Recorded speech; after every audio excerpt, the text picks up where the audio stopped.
بسم اللہ الرحمن الرحیم۔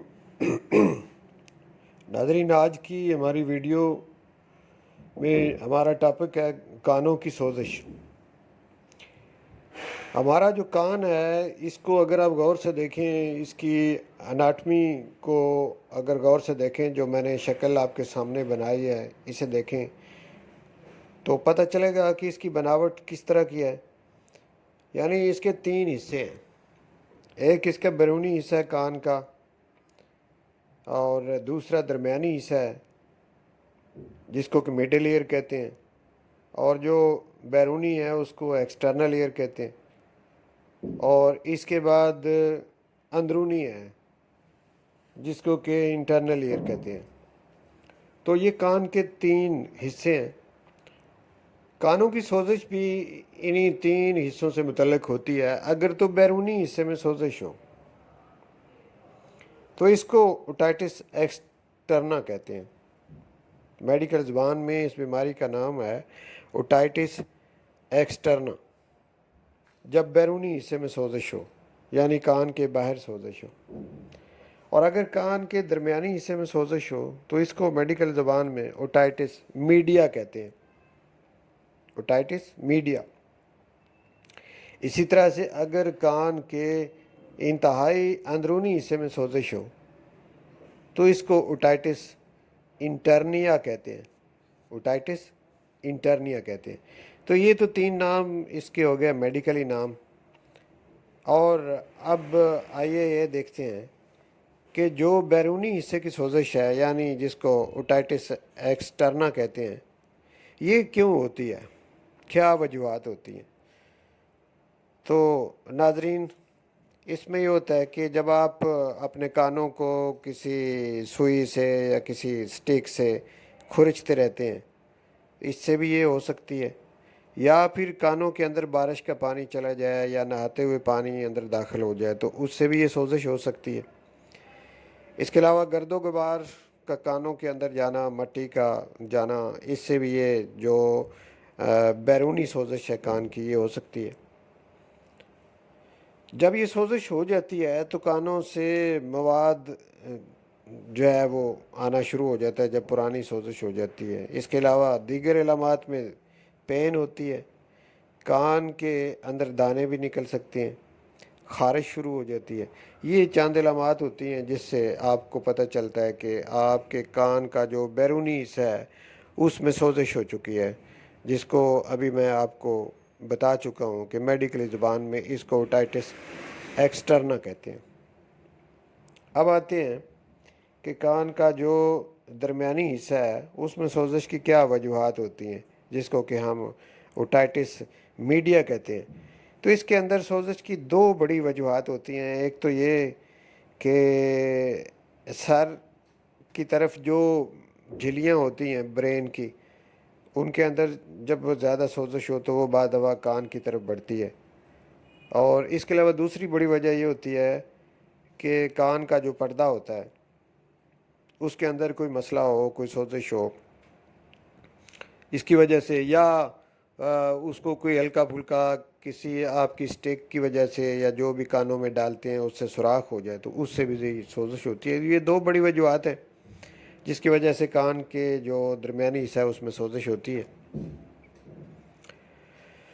تو اگر یہ سوزش پرانی ہو جائے تو پھر مریض کو بخار بھی ساتھ ہوتا ہے، اس کا دل خراب ہوتا ہے، یعنی اس کو متلی ہوتی ہے، بعد دفعہ اس سے وومٹنگ بھی آنا شروع ہو جاتی ہیں اور ڈائریا بھی ہو جاتا ہے، یعنی اس کا معدہ بھی خراب ہو جاتا ہے، اور ذہنی طور پہ مریض چڑچڑا ہو جاتا ہے، اور اس کو نگلتے وقت، کھانستے وقت، چھینکتے وقت بھی درد محسوس ہوتی ہے۔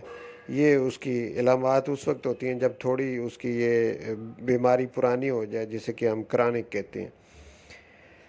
اس کے علاوہ یہ کہ لکوے کی وجہ سے بھی یہ کان کے درمیانی جو حصہ ہے اس میں سوزش ہو سکتی ہے، ایک وجہ یہ بھی ہوتی ہے۔ اور سردی لگنے کی وجہ، زیادہ دیر سردی کے اندر رہنا، اس سے بھی یہ مسئلہ ہو سکتا ہے، یا زور سے کانوں کے اندر کوئی پچکاری کرنا یا پانی ڈالنا، یا ایک اور وجہ بھی ہے کہ اگر مریض جو ہے وہ ریومیٹائڈ آرتھرائٹس کی بیماری میں مبتلا ہو یا گاؤٹ کی بیماری میں مبتلا ہو تو اس کو بھی یہ چانسز ہیں کہ اس کے کانوں کا جو اندرونی حصہ ہے اس میں سوزش ہو سکتی ہے، یعنی اوٹائٹس میڈیا اسے ہو سکتا ہے۔ تو یہ وجوہات درمیانی کان کے بارے میں ہو گئے۔ اب آتے ہیں سب سے جو اندرونی کان ہے جس کو کہ ہم اس کی سوزش کو اوٹائٹس انٹرنیا کہتے ہیں۔ اس کے اندر سوزش کیسے پہنچتی ہے، کیوں ہوتی ہے؟ تو اس میں سب سے بڑا کام تو جو دماغ کی جھلیاں ہیں ان میں جب سوزش ہوتی ہے تو وہ پھیلتی ہوئی یہاں تک پہنچتی ہے۔ ایک تو یہ اس کی وجہ ہوتی ہے، اور دوسرا اس میں یہ کہ کان کا جو اندرونی حصہ ہے اس کی جو سوزش ہے وہ بڑھتی بھی اس کے جو درمیانی حصہ ہے اس کی سوزش بڑھتی اس کے اندرونی حصے تک پہنچ جاتی ہے۔